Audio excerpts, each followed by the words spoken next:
తల్లిదండ్రులు కావాలని మీ కలను సాకారం చేసుకోండి. ఓఎస్ఎస్ ఫర్టిలిటీ వారి తక్కువ ధర సంతానోత్పత్తి చికిత్సతో అపాయింట్మెంట్స్ కొరకు కాల్ చేయండి 7825893604. గత ప్రభుత్వం ఏదైతే ఇల్లు ఇస్తున్నామని చెప్పి వెబ్సైట్ లో కేవలం 2 రోజులు ఓపెన్ చేసి తర్వాత ఆ వెబ్సైట్ ని క్లోజ్ చేసి ఆల్రెడీ మాకు వచ్చిన అప్లికేషన్లు ఎక్కువ ఉన్నాయి, మేము మళ్ళీ వెబ్సైట్ ను ఓపెన్ చేయమని ఏదో ఒక సాకు చూపించి తప్పించుకుందో గత ప్రభుత్వం.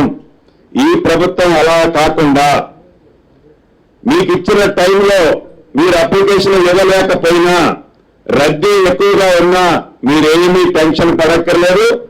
ఆ గ్రామంలో సంపూర్ణంగా అర్హులైన ప్రతి ఒక్కరి దగ్గర నుంచి కూడా ఈ ప్రభుత్వం మీరిచ్చే అప్లికేషన్ ని తీసుకుంటది అని కూడా ఈ వేదిక ద్వారా యావత్ తెలంగాణ ప్రజల కుటుంబాలకి తెలియజేస్తున్నాను. అంతేకాదు అనేకమైన ముఖ్యమైన ఎలా చేయాలి, దీంట్లో వచ్చే సాధక బాధకలు ఏంటి, మహిళలు పెద్ద ఎత్తున వస్తారు. అనేక మంది దళిత గిరిజన మైనారిటీ బీసీ అనేక సంఘాలు అంటే గ్రామాల్లో వాళ్ళ కష్టాల్లో ఉన్నవారు వస్తారు.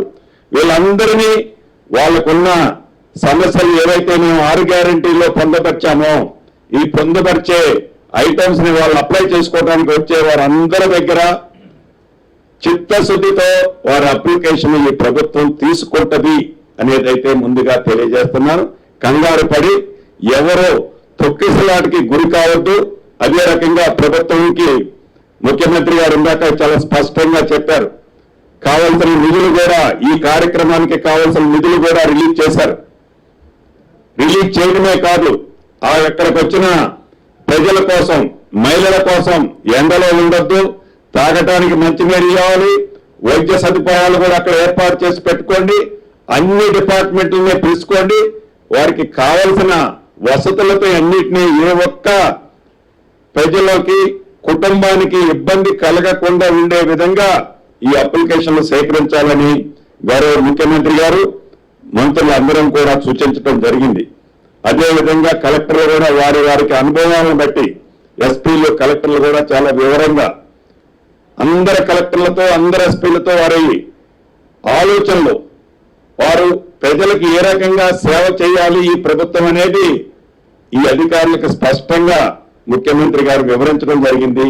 గత ప్రభుత్వంలో లాగా కాకుండా గత ప్రభుత్వంలో ఎలా ఉండేదంటే కలెక్టర్ల కాన్ఫరెన్స్ ఎస్పీల కాన్ఫరెన్స్ అంటే వన్ సైడ్ బ్యాటింగే. ముఖ్యమంత్రి గారు చెప్పింది ఆ అధికారులు వినిపోవటమే ఉండేది, కానీ ఈ రోజు సమావేశంలో అలా లేదు. స్టార్ట్ అవటమే చాలా స్పష్టంగా చెప్పాం. గత ప్రభుత్వం లాగా మీ మనసులోనే పెట్టుకోవద్దు. ప్రజల అభిప్రాయాలు ప్రజల ఆలోచనలు మీకు ఏవైతే మీ మైండ్ లో ఉన్నాయో, ప్రజలకు మంచి ఏది చేస్తే జరుగుతుందో నిర్ణయాలు మేము తీసుకుంటాం ప్రభుత్వ పక్షాన, కానీ ఇంప్లిమెంట్ చేసేది మీరే కాబట్టి ఇంప్లిమెంట్ చేసే దాంట్లో వచ్చే ఇబ్బందులు ఏంటో కూడా మీరు ఓపెన్ గా షేర్ చేయాలని ప్రతి ఒక్క కలెక్టర్తో వారి అభిప్రాయాలను సేకరించడం జరిగింది. గత ప్రభుత్వంలో అలా ఉండేది కాదు. రాజుగారు హుకుం జారీ చేస్తే ఆ హుకుంని ఇంప్లిమెంటేషన్ చేయాలే తప్ప అటు సైడ్ ఇవాళ సమస్యలు వినేయాలి కాదు. ఇది ప్రజల ప్రభుత్వం, ప్రజా పాలన కాబట్టి అధికారుల కష్ట సుఖాలు ఎలా ఇంప్లిమెంట్ చేయాలి, ప్రజలు ఏం జరుగుతుంది అనేది స్వేచ్ఛగా వారితో ఈ ప్రభుత్వం మాట్లాడుతుంది.